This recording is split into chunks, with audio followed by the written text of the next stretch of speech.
Hello, in the video you will see right now my microphone has recorded like shit, so it is really saturated and I'm really sorry for that. I'm gonna make sure it doesn't happen again. Bye bye. So welcome, Welcome! well, to our original idea. It's Super Thursday. Hyper Thursday. Hyper We are Thursday. better. It's one more than super because it's actually Friday. No, That's why. Friday it's part of the Super Thursday. If you actually start digging into the lore, the Super Thursday week has 6 days, but one of these days long lasts 48 hours. So yeah, Oh, I see. that's why So it's super because it's 2 days. I see. So this is a little book club we're doing for a book Nico recommended to me called Introduction to Positive Media Psychology, Yeah. which I would expect to be about the psychology of how media can be positive to us, according to the introduction of the first chapter, which is all we've read until now. Yeah, Nico. I don't know how much we should introduce this, but Nico, I think, is going to be doing a video on something like this, and so he wants to read up on it. And so we're doing this book club. Let's introduce a little bit more about the book. This is a book I found while doing my research on of course, media psychology. I was trying to find out um, how much positive influence media can have into us to prove a point I'm trying to make. That's the kind of research I'm doing. Yeah, very motivated Scientific. research. Yeah. And I found this, and at the beginning I thought, all right, I'm going to give it a quick read to see what it is about, and I'm totally kind of impressed with all of the research that has been done already in the topic. So starting Yeah. with the first The book. chapter. Yeah, the book sort of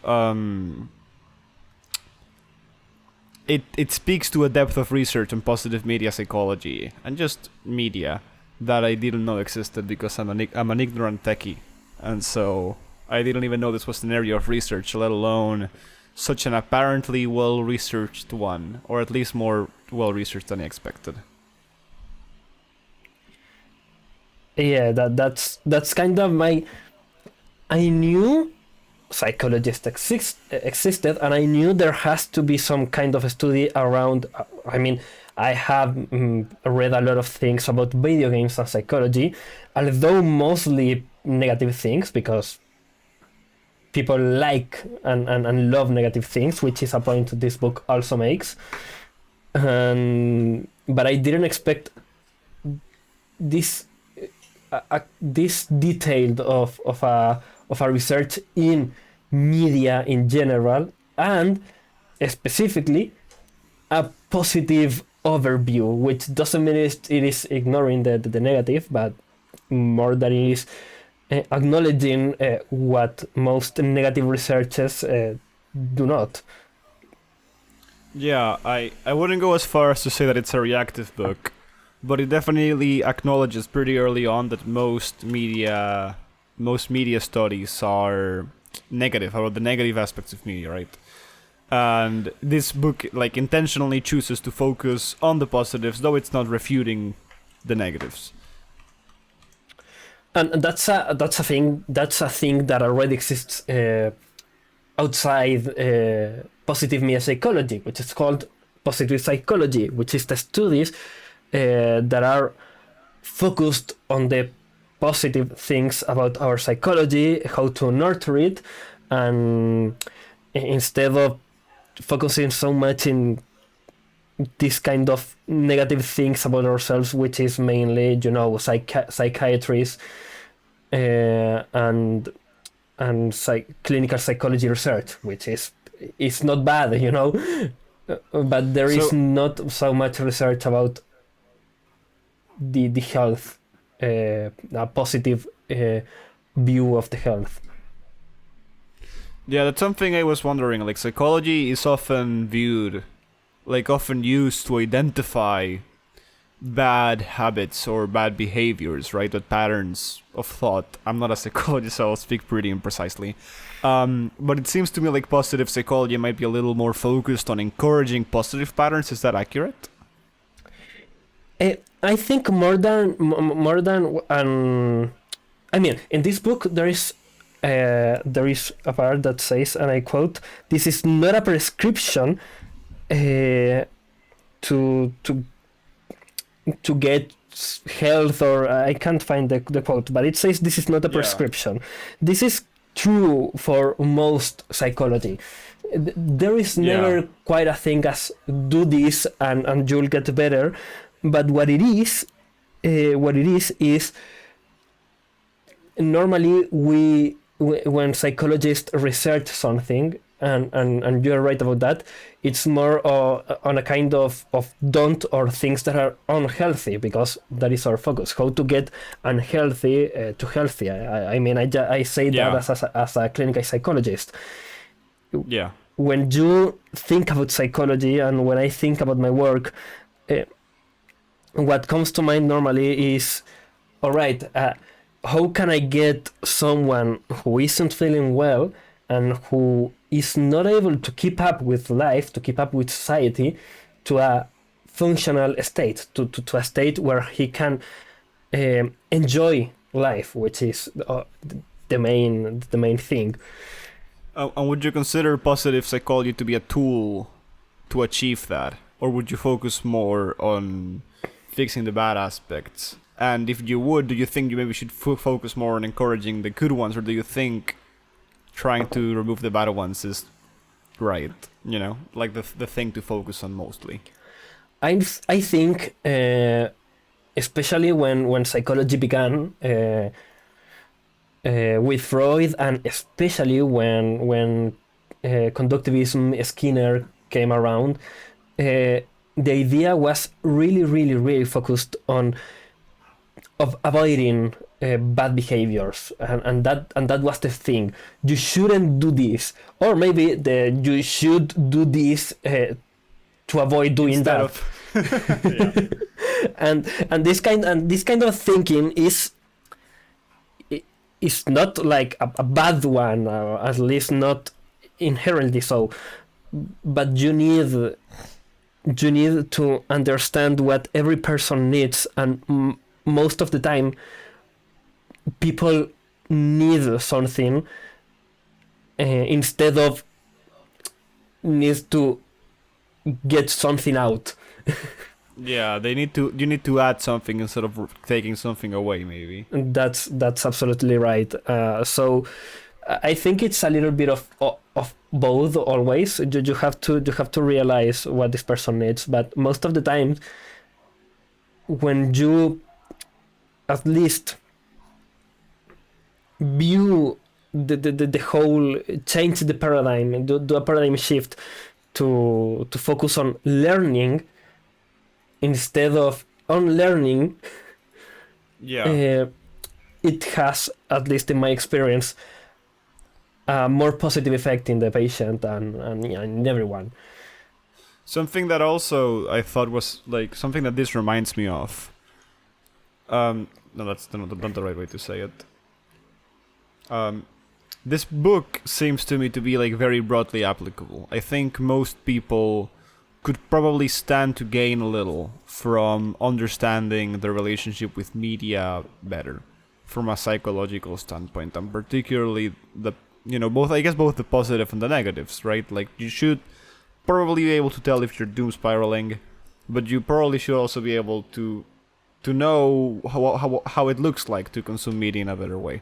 And I wonder if this book is, not going to give a prescription, but give you maybe the tools to see why media might have the impact it's having, Yeah, I think that's absolutely right. One of the key things that mentions in the beginning was how in the 1500s was a writer saying that there was an awful lot of books, and it said it as a negative. So already back in the 1500s, more than 500 years ago, there were already people talking in a negative way about media.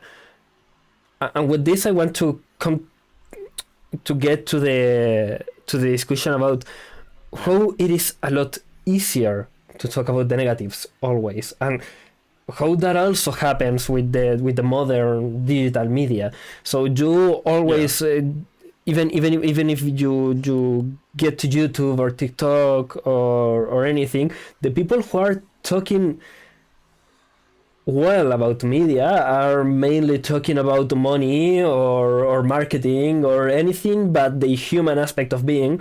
And the people who are talking bad about media are saying, stop using media. I stopped using media and I feel so better while making a video about this. Yeah. So, and it's not just social media. I mean, there are a lot of people saying, stop watching so much Netflix. I haven't encountered that, but I think to some extent watching less of certain types of media might help you if you have a negative relationship with them. Absolutely. For example, I stopped playing, or I mostly have stopped playing infinite games. I used to, for example, play a lot of Payday 2, which is a game that you can just sort of play forever. And I've chosen that I'm not gonna play games that just go on forever, but I'm gonna try to play more games that have a start and an end, particularly when I'm alone, when I'm playing with people. And and that, it's not because of some ontological badness for infinite games. It's just about my relationship to them, right? When I'm with friends, I don't mind playing an infinite game because I'm having fun, I'm having a positive experience, and a social one. But when I'm playing alone and I play these infinite games, maybe competitive, etc., it's a bad experience because I feel like I'm depriving myself of other experiences that are more meaningful to me. And I also feel like they tend to suck me up. That's bad phrasing. that's not the best way of saying it. I mean, I don't know what kind of games do you play. They tend to suck me off, the games. They tend to take a lot more time than I'm comfortable spending on them without me really realizing, right? Well, there was a time where I watched a lot, and I mean, a goddamn lot of anime. Yeah. And I like it. I actually don't regret doing it. I watched so many things and learned so much. I have I'm in the lucky position, I guess, that I have always been able to have kind of a really healthy relationship with media until short content came along. And that's something I needed to block it everywhere. Me too. Short content has been, especially as an ADHD kid and ADHD adult right now, one of my most hated things and desires at the same time. No, yeah. I've just blocked it. It's blocked on my computers. It's blocked on my phones. Instagram is the only place I have that is allowed any short form content at all, and it has a 12-minute limit. Absolutely. Because it just takes up my entire day and it brings me nothing. That's a good example of negative media. Mm-hmm. And it's so easy to talk about, isn't it? Yeah, and even then, when I started reading this book, I thought, all right, let's see what's the good media. I thought it about like this. When I started reading this book and I say the positive psychology of media, I thought, all right, I'm going to see what the good media is. And I was so wrong about it, because when the book started, they started talking about this guy who made tweets. Yeah. And it was such a shock to me. Yeah, Rex Chapman, a basketball player. Yeah, and this guy made tweets that were inspiring and with a view of hope, and he had this psychology philosophy how do you say that? Philosophy. Philosophy on making others smile. Yeah, And like it seems like they were couldn't- just basic Yeah. basic fun tweets, like just to cheer people up, just his thoughts, just some basic goodness to put a smile on people's faces. And as you probably would have thought of this as garbage, as trash, right? Absolutely. That was my idea. but- I couldn't think in any way of Twitter as any provider of good media experiences. Yeah, but people. I'm not on Twitter. I've never used it, but people must be on there for a reason, right? Presumably. Well, maybe yes, maybe not. I mean, people are on drugs for a reason. That doesn't make them something Yeah. positive. Yeah. So, But maybe even short form content can be good. Like, let's say you're burnt out. You don't have the the mental bandwidth to deal with anything, and so you just put on some easy content, and you just let it go, and that helps you recharge. And then even though it's quote unquote garbage, like it helps you, and that's just what you need at the moment. I mean, I know I've certainly watched my share of garbage when I'm feeling down. It's just not short form, but I don't think that really matters.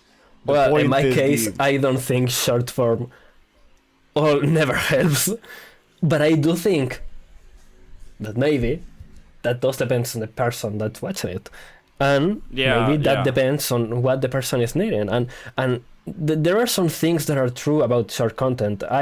I've seen people who just don't Google anything anymore. Yeah. They search it on TikTok.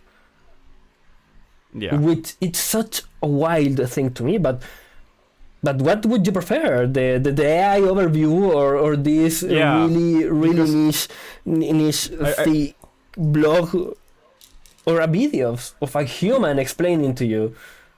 I read a really good article on how Google's changed its philosophy, and it's no longer a search engine, it's an answer engine. Google's goal is not anymore to help you find resources while you will learn what you're searching for, but to give you the answer right away. And the AI overview fits perfectly in that view, right? And I'm not gonna get into it, but it is antisocial, it drives traffic away from web pages because you don't have to get into them, so how are they gonna be sustained, etc. But it also changes your relationship with the thing, where you're not exploring someone else's perspective and gaining from it, but you are experiencing something that digested to your particular question, which might be a little more myopic, right? And at Absolutely. least searching something in TikTok is probably gonna give you someone else's perspective, right? It's still a search engine. You're still interacting with other people's perspectives and media, even if it's just an answer to a guided question. by the almighty algorithm. Yeah, but at least it's still someone else's content. It's still someone else's content, and it's not just the answer. And I have my sister. It's such a big fan of TikTok. She swears by it, and we always get in fight because of this. Like always, because I treat TikTok like this demonic thing that came from hell to bring all the bad things to the human world.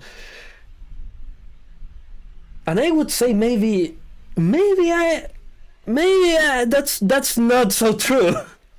Maybe. Yeah, like just off the top of my head, I do know TikTok brings a sense of community and connectedness just through the memes that spring up on it, right? Like, I mean, they do just tend to go outside of TikTok as well, especially the big ones. But the people that I know that use a lot of TikTok, they have that in common, and so they have this cultural touchstone. Well, I do remember share. this meme that became really famous about this guy Mark, the guy hey everyone, happy Star Wars Day everyone, and today is also my birthday. Do you know it? No clue. Oh my god, that's so good. It was about this guy presenting his girlfriend to his public, but he has such a demeanor when talking, and the girlfriend was so uncomfortable. For some reason, someone else recorded the other half of this. Someone else and then someone else recorded the other half of the screen with like a gun in the other head. Yeah, and then it just kept expanding, right, with like the sniper team. And that's and that's such a good example of community, because that was built by a lot of people. Or A lot the of sea people shanties, work. right? The sea shanties, yeah, or even Like, maybe things like this Epic, the musical, where everyone was Yeah. recruited from TikTok. Uh, there's there's something about this media. it's community, right? If something can help you find community and find belonging, it can be very positive for you, even if we might, as the snobs we are, turn our noses up at it and be like, no, this is the short thing. It isn't good. Yeah. So then with this shocking beginning, I came to a realization. No, well, then Yeah. after that, we have the example about the guy telling how bad it is that there are so many books, Yeah, and then we have yes, this described the confusing and harmful abundance of books in 1545. yeah. I'm glad you found that. You found it. Yeah, And- and it also like thus began a centuries-long fear about the negative effects of media. For example, Don Quixote is about a guy who reads too many knight novels and goes insane and believes he's a knight. Yeah. For example, So we come to this conclusion. Books can be so negative. Negative? even though we see books nowadays as a force for book, like if you ask anyone how to improve Yeah. your media consumption, they'll tell you to go read a book, and There are in this day and age, there is nothing negative about books. Books are actually, for some reason, like this kind of source of undeniable truth. It is if it is written in a book, it's true. For be some clear, reason, in our perceptions. in our perceptions. I mean, it's also a cultural thing. I mean, Yeah, like There is- culturally, this is how we perceive books. yeah. So we perceive books as this objectively good thing. We celebrate books, and it is true that books have many positive effects. I was But- talking about a friend about this. For example, the fact that a book is so long and you must read it over a week or two or a 3 or a month, right? They just take longer to read than even a show takes to watch, right? Yeah. Then you must face the themes and the plot for a lot longer, which means that it often stays with you longer just by virtue of you interacting with it longer, which I think says something about how we build meaning and value into anything we spend time on. But that's, another point. Yeah, there's a point of that on chapter 7 when we get to that. So Okay. I mean, that's shocking, to say the least. When I join the book and the book says, "Yeah, you are wrong." Yeah, I'm like, what? Sherlock Holmes was a periodical piece. Not as in, I don't know the word. It came out regularly, right, in issues, and it was perceived as like it was serialized. as cheap. Yeah, serial. It was serial fiction. That's the word. And at the time, it was perceived as lesser fiction because it was serial, and now it's perceived as the higher fiction because it's Sherlock Holmes, right? And so we always have these prejudices about what forms of media are bad and good and are trash and are not trash, that end up coming down. And I think that the book really, as you said, like does a good job of opening your mind at least up to the possibility that forms of media that you think might be inherently negative might not be, and it all depends on context. It's not good to waste your life on TikTok every day and to have that be the only media you consume, and it is very easy to fall into that if you do use TikTok because it's so easy and effortless, right? And then we can think of it as bad, but it doesn't mean that all experiences with TikTok are bad or that someone can't have a positive experience with TikTok. Yeah, that's the kind of thing that when you have an idea in your mind and you work towards it and you and with this I'm saying I understand all the people who might think video games are bad, movies are bad, and the only thing good is books, because I came to think video games are good, books are book, but shorts are bad. So I Yeah. do understand how they draw a line. Yeah, you're just drawing it in a different. You're just drawing it. You're doing the thing where you draw the line just beyond where you are. Absolutely. And even Everything in the, I do is even good, in but the reading everything- community, there's such a thing. One of the things that really catch my attention, especially in anime, but it's also true in the Hispanic and Occidental reading Yeah. communities, is how they try to separate the true literature from the light novel. Yeah. I mean, The you might get Wattpad people say fanfic. like, yeah, like fanfics might be the epitome of like the things that are perceived as not worth it, even though. I mean, I haven't read a lot of fanfic, but I'm told by people who I greatly respect that you can find really good fanfic, like really great works of art in fanfic. Yeah, I mean, the only true and objective difference between a fanfic and a book, and I mean a literature book, you mean the old book, is that Yeah. one was published and the other was not. Yeah, and I will grant that the market forces and sort of like behaviors of those communities will tend to create different products. Just like serial fiction will tend to create plot holes, which is not bad, but it will tend to create by virtue of being a serial, right? And it will tend to encourage retcons. Whereas single books that are just edited from start to finish will tend to not have that. In the same way, like fanfics are often serial, and authors are often pressured to release a chapter for social points, let's say, even though they might not really have an idea, etc., right? And so it might tend to create things that are not enjoyable to you or that bothered you a lot, right? Even though they might not bother someone else, but that to you might really ruin your perception of the book. But it doesn't have to. It doesn't mean all fan fictions are created in that way or will be affected to the same degree by the tendencies that the medium will tend to impose upon the writing, I guess. Yes, Anyways. absolutely. I agree with that. Yeah. So What a long sentence. it was a really long sentence. So you should write it down. And Yeah. and yeah, so all right, we got really stuck in the beginning. Oh, no worries. I still have a lot to talk about in the beginning. All right, continue, because if not, I'm going to jump directly into the second part. Well, the following part is a lot about science, and I already know how this works. So yeah, we can I skip want over to hear. over the explanations of how science works because I know what a survey is, right? You It sure? is nice to It was nice to have a reminder from a scientist because I'm not a scientist. I'm an engineer, and so I might have the vibe of what a survey is, but not quite the knowledge. So it's nice to have a refresher. But it's not very shocking, and I don't have any questions on it. One of the things I like about it was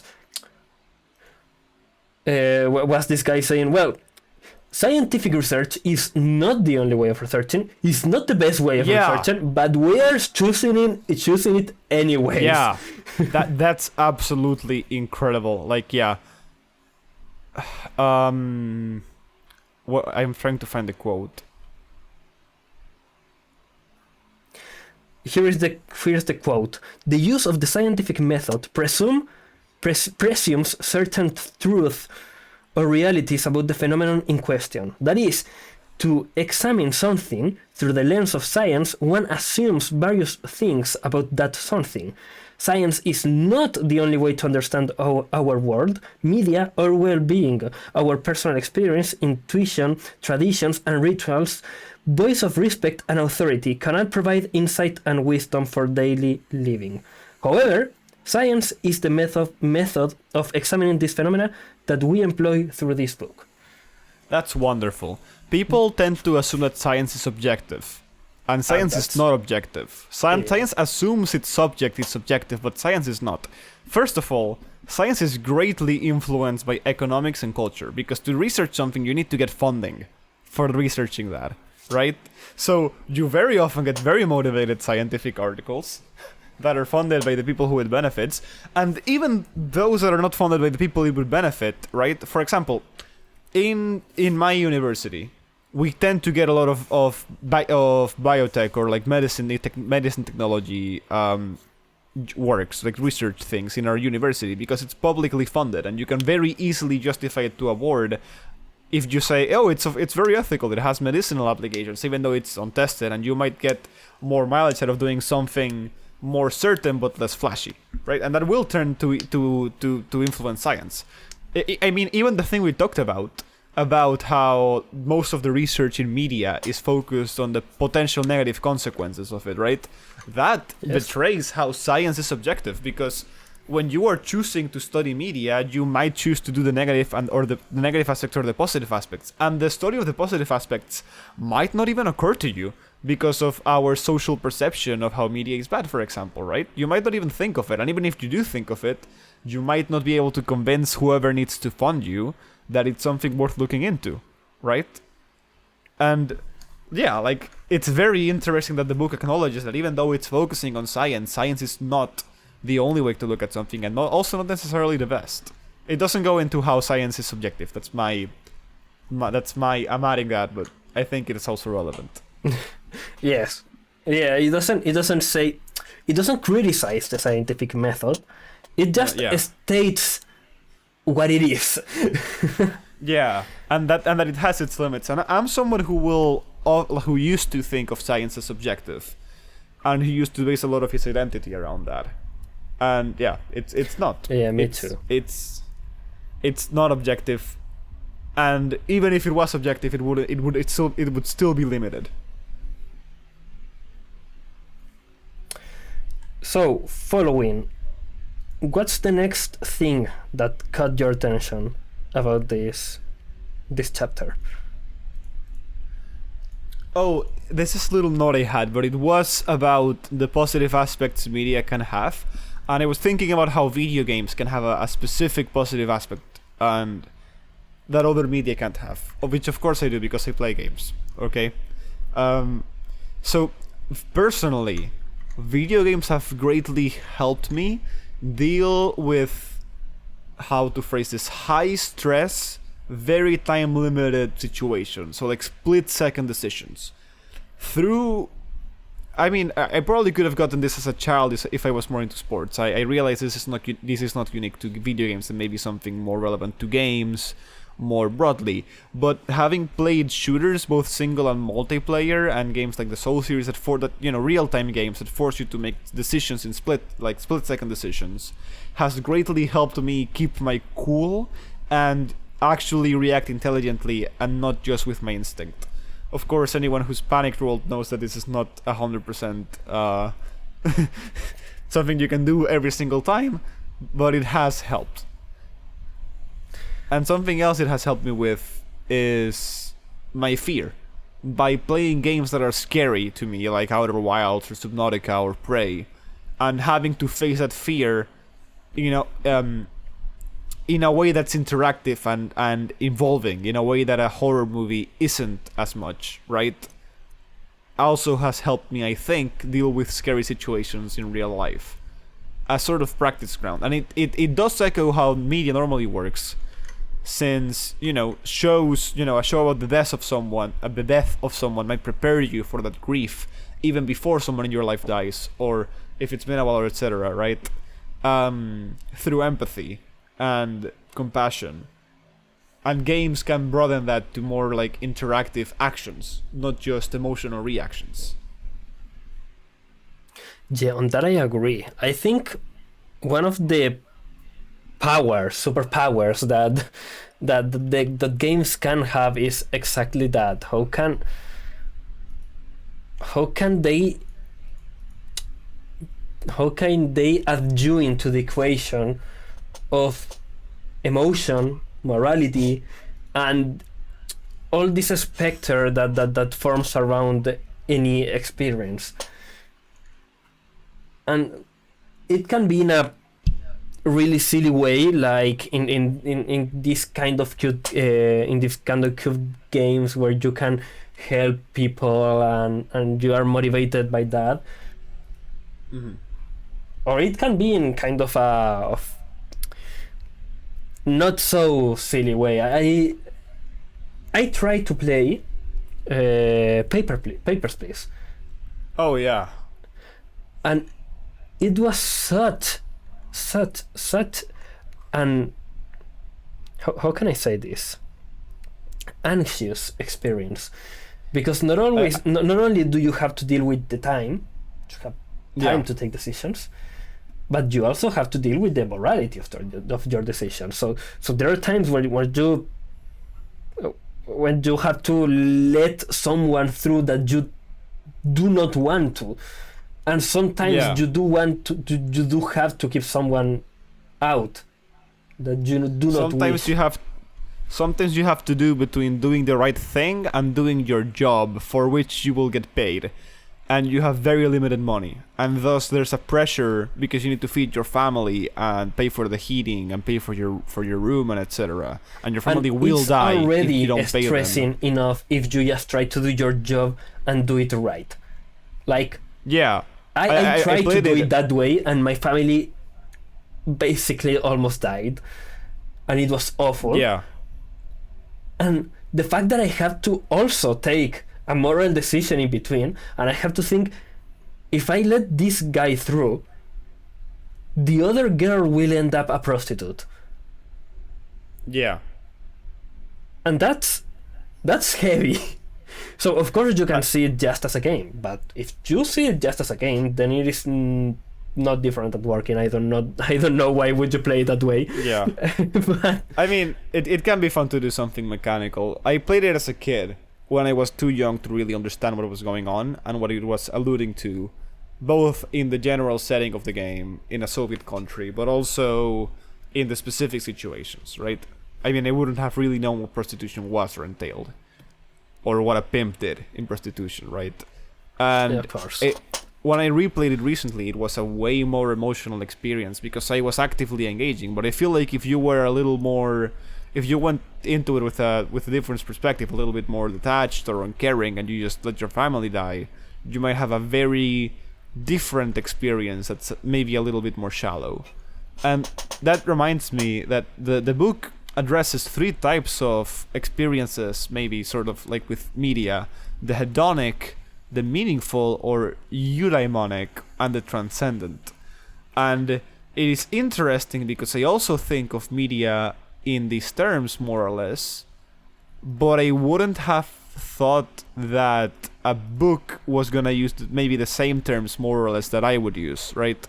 I remember particularly that you have been using transcendent to talk about media for a long time, Nico.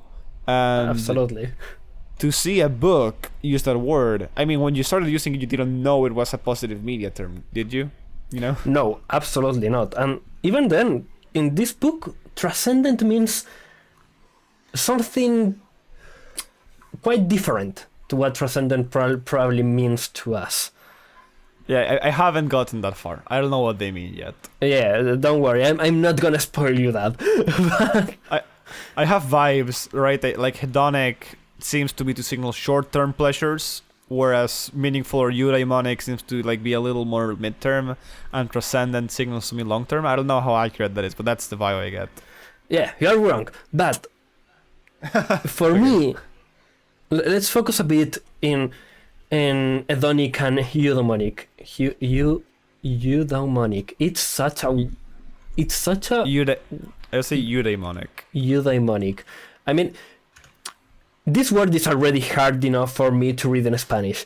So.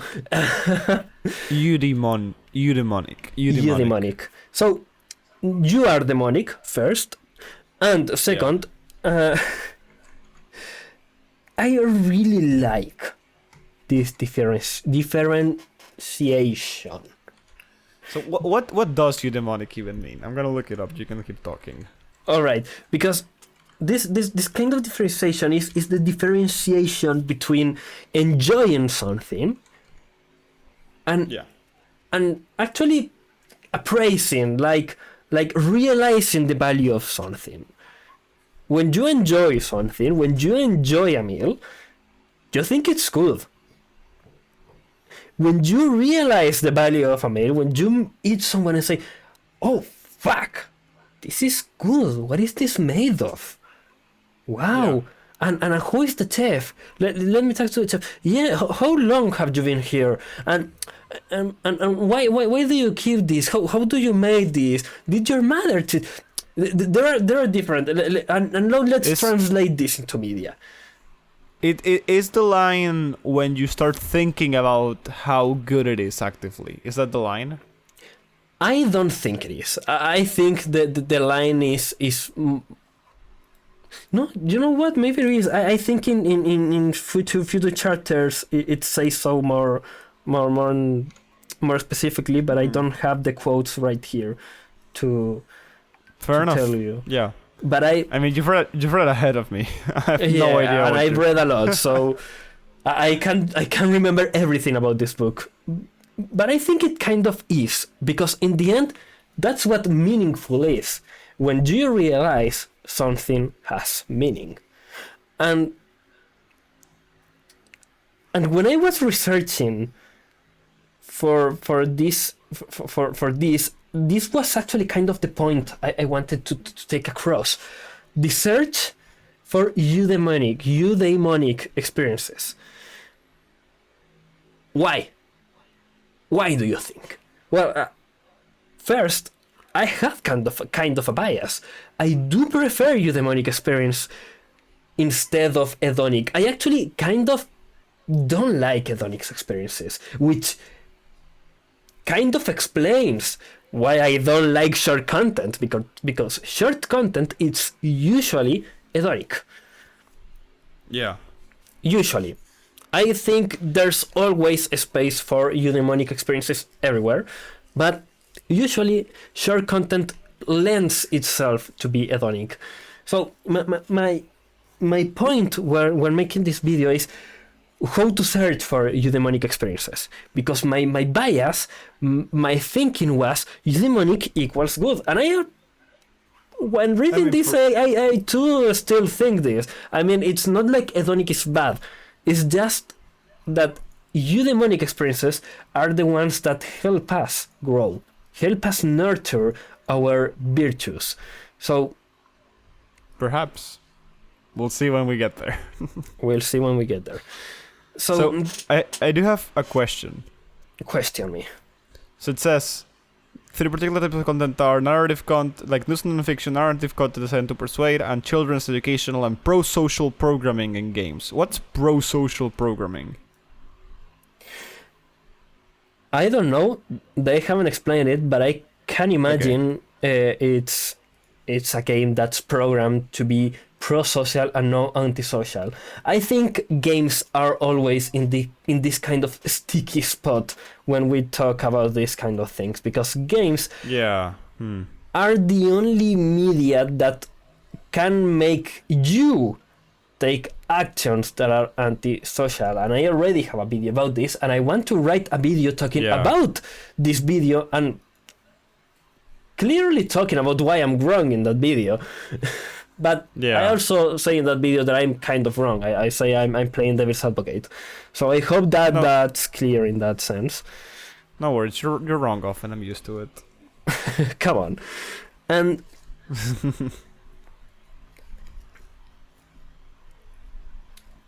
what were we talking about? You were so insulted you forgot? Yes. How games are the only media where you can take an action that is antisocial. Right. So, of course, we end up in this weird spot where we say, oh, but how can they be good? But movies and books also have morally complex people, morally complex characters, and characters that take decisions that aren't morally aligned with social standards, or aren't, in other words, pro-social. And that doesn't mean they are inherently negative in any way. And of course, they don't make you someone that would take that decision instead, and that's something this book already says in chapter 6. you start trying to when you see something and you empathize. Is that a word? There you go. With the character, you try to bend your moral constructs a little bit to try to justify him, but your moral construct is still there. The process you're doing is actually ignore your moral constructs just for these occasions, which means actually that you aren't changing as a person, nor are your morals because of this. I find it. I'm reading the account of when media has characters that do bad things, it sometimes or often can be as a warning, right? Like, I'm reading the account of Monte Cristo, and through the book, it's become over time more apparent that the book believes that it doesn't actually believe that vengeance is cool and dope. It believes that vengeance poisons your soul irreversibly, right? And that when the main character that has chosen to take revenge upon the people, he says that he is no longer human, that he sacrifices life and joy in order to be the avatar of revenge for these people. It's not the author being an edgelord. It is him laying out the core theme of the book, that being consumed by vengeance makes you lose your humanity to some extent. Anyways, and the point is that often media with bad characters is about how you shouldn't be a bad person. I think one of the best examples of this weird dichotomy where we enjoy the bad actions, but the message is not pro these actions, is GTA, which has always been about the bad decisions you can take and the bad state that is society at, that allows these things to happen. What comes to mind first is in GTA 5, Trevor, which in one scene starts telling his story. Trevor is a psychopath, like really, really bad person. There's no discussion about it. There's not a single hint of humanity on him. Trevor is the worst out of the three protagonists by a long shot. Absolutely.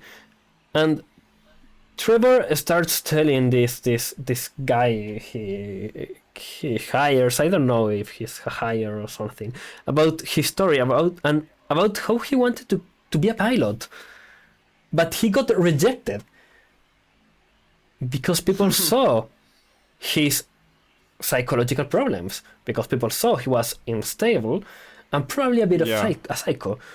So he got rejected and then started doing crime. No, you can't say that means you should accept anyone into the military. No, but it shows a point. Again, let's go to Franklin, who's just a boy who does not have a good education, who does not come from a what? Well, whatever. I'm not gonna go on the point. Keep going.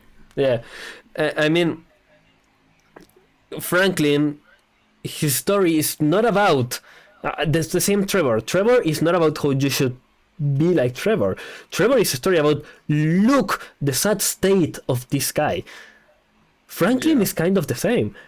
Franklin, who starts just stealing cars for some guy who tells you this is completely legal, and see his friend Lamar, who is really dumb, really dumb, and does really bad business, which is just crime, but they, and this is something that's real, people who do crime for in low social status talk about crime as if it's a real job, and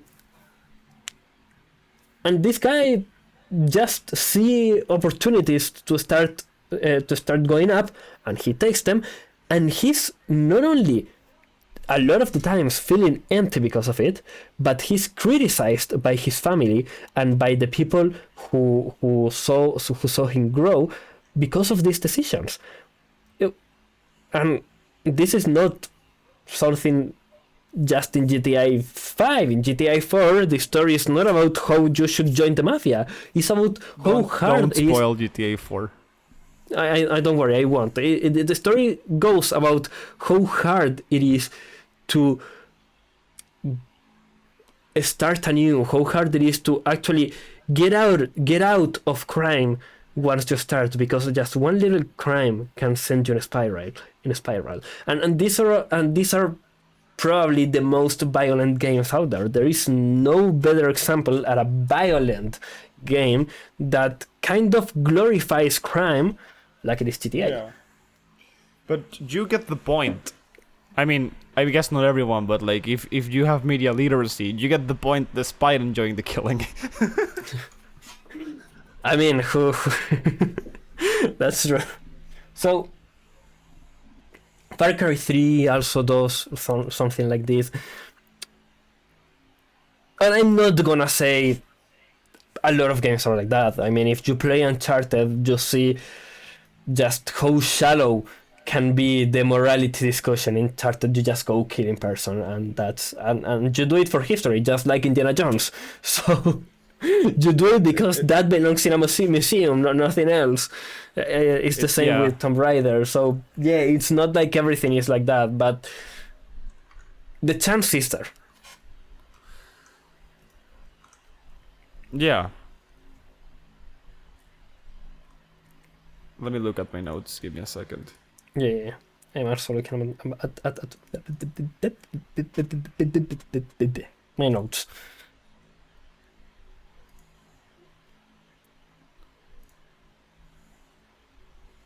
So I think... interest. Yeah. No, I think that's all I have. If you want to say anything else, come on. So okay, so something that came up. It was an interview with Rex Chapman, the basketball player who did positive things, and he said, "If it hadn't been for the kindness of other people willing to help me, I don't know where I would be." Right? Right. And it reminded me of a book that I read recently, at least the first chapter, which is called How to Make Friends and Influence People. Do you know this book, Nico? Nope, I don't know it. So I think it's the prototypical self-help book. It's one of the first. It's really old, from like the 50s, I think.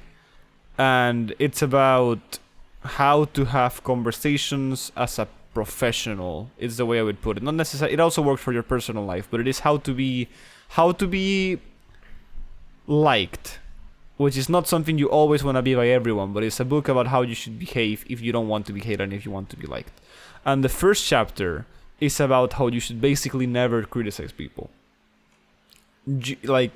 You can bring up issues to people, but you shouldn't do it from the lens of criticism, because criticism makes people get defensive and justify their behavior to themselves. I don't know if this is something you keep in mind as a psychologist. I'm guessing, yeah, right? Yes. I mean, I've very rarely been outright criticized by my psychologists, and when they have, it's been very kind and not phrased in a criticism, right? I mean, in psychology, we usually do not talk about the person, we talk about the actions. And we also don't criticize because in the therapy space, the options of the idea of the person in front of you doing something criticizable is never in hand, because that's never what matters. What matters is not that the person does something that has to be criticized, is the person is doing something that is doing harm to them by doing harm to others, for example. So you never go and say you did something bad. You never say you are this. You never say. You go more like, is this helping you? You realize how not helping others is not helping you. This kind of thing. Because you're. Yeah. Whereas a criticism would be like, this is wrong. You did the wrong thing, and then you may be like, fuck you. I didn't do the wrong thing. Exactly. What do you know anyway?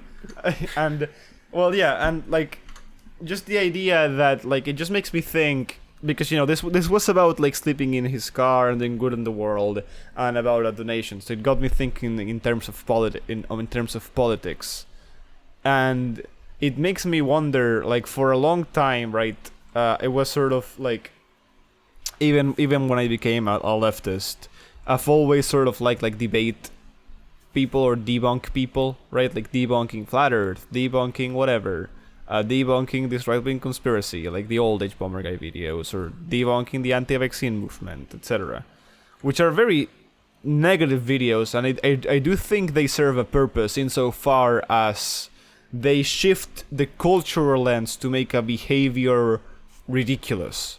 Just like right now in most of the world, it is ridiculous to be racist. Like, you will be ridiculed for being racist. You will feel like a buffoon if you say something racist, right? Which is good.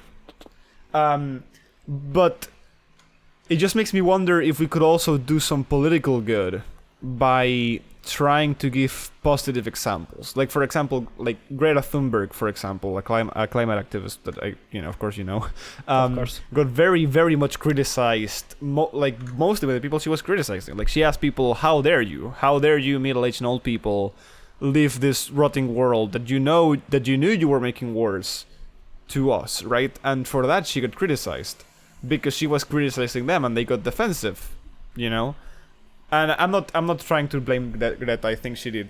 I think she's fine. Oh, I'm just thinking, I wonder if we could get further by being positive. But I do also think there's a limit to how far being positive can get you. Yeah, in my experience, people take well when you don't criticize us, when you just expose their point and say, "Yeah, I don't agree. I think it's better to do it this way," and people take it kind of well. People always will feel criticized when they know what they're doing is harmful in any way. So a lot of people who don't agree with the collective good, a lot of people who say let's prioritize this before the children. Forgive you, let's kill some children to raise the economy, to say something really ridicule, but I don't want to give any real examples. So when people go and support something like that, it's really hard not to feel something's wrong, but they ignore it because it's really hard to change your mind about something. So They are rationalizing away their guilt, and thus, when you call, even indirectly, into question their perspective of the world, you're forcing them to deal with guilt, and then they feel criticized no matter how you bring it up, because just making them question their worldview breaks down the barrier they have put up to shut down their guilt or dehumanize someone. And this is something, and in general, it activates always. Even if there's no guilt behind, there's something called cognitive dissonance. Yeah. And whenever you say what you thought is wrong, even if you say, "I think other way," people can get mad. Because the fact that you think the other way means that either I am wrong or they are wrong. So they will try to convince you that you are wrong, or they will think you a stump. There are the two options, and this is something that happens I do too. this too. Yeah, I do this too. Like, everyone I do not agree with someone is like, if I have to come to terms with the fact that I don't agree with someone, even if I make the utmost effort to think they know something that I don't, because that's true. People who don't think like me normally knows a lot of things that I do not know. Still, I think I'm in the right, but that doesn't mean that I'm always right. So the easiest thing for me and for everyone to do is they don't know what I do, and they will never understand what I understand, because they lack X, they lack blank, something they lack. We don't know, we don't want to think about it, but they lack something, and that's why. So I mean, whatever they think makes sense from their experience and their point of view, and whatever you think makes sense from your experience and your point of view, which is not to say that both things are equal, but it is to say that if you had grown up exactly like them and had their life and their personality, you probably would think the same way they do. Exactly. By definition. So one of the things I like that you brought that, because one of the things I like to do, or I'd like to do with my main channel, and heck, with this podcast or whatever, is to bring out the world that not only video games are not bad, people are really aggressive about video games being evil, which corporations are evil. Corporations that make video games are evil. Let me get that clear. But but yeah, you think I haven't encountered that, right? Yeah. That's because you haven't searched in. That's just because we aren't in a circle that's like that. But even if I go and talk to my grandma, I love my grandma. She doesn't like video games, and she sees video games as this inherently bad thing. If you play video games, you are wasting your time. You are getting nothing, and you're probably doing bad to yourself. Yeah, that's fair. And it's not aggressive as in she's being aggressive to me. It's aggressive as it is really a strong point to make, right? Like, this is something that does not do any good, and as such is only doing you bad. It's a very strong pressure, and in the same way she thinks that about video games, there are people who thought that about movies. There are people who thought there's always something new, and I think that about TikTok. So there's always this cycle. I mean, you're the grandma now. Yeah, I am the grandma now. So what I want to bring into the world is this notion that media is important, and media can be beneficial, and media should be used not by corporations, please, but by people to grow. I think that's the best way to say it. If there's one thing Nico and I can agree on, is that we're both communists. I'm not a communist. No, you just act like one and talk like one and read like one. I have nothing to say about that. So yeah. I also would not call myself a communist.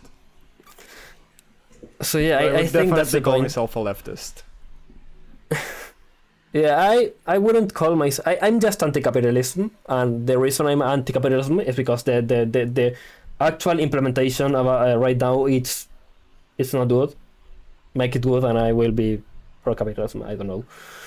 And yeah. So something else that I read is about how people, the confusing and harmful abundance of books, and how like people have feared the negative effects of media, and like, so a lot of generations think that X media ruined the next generation, right?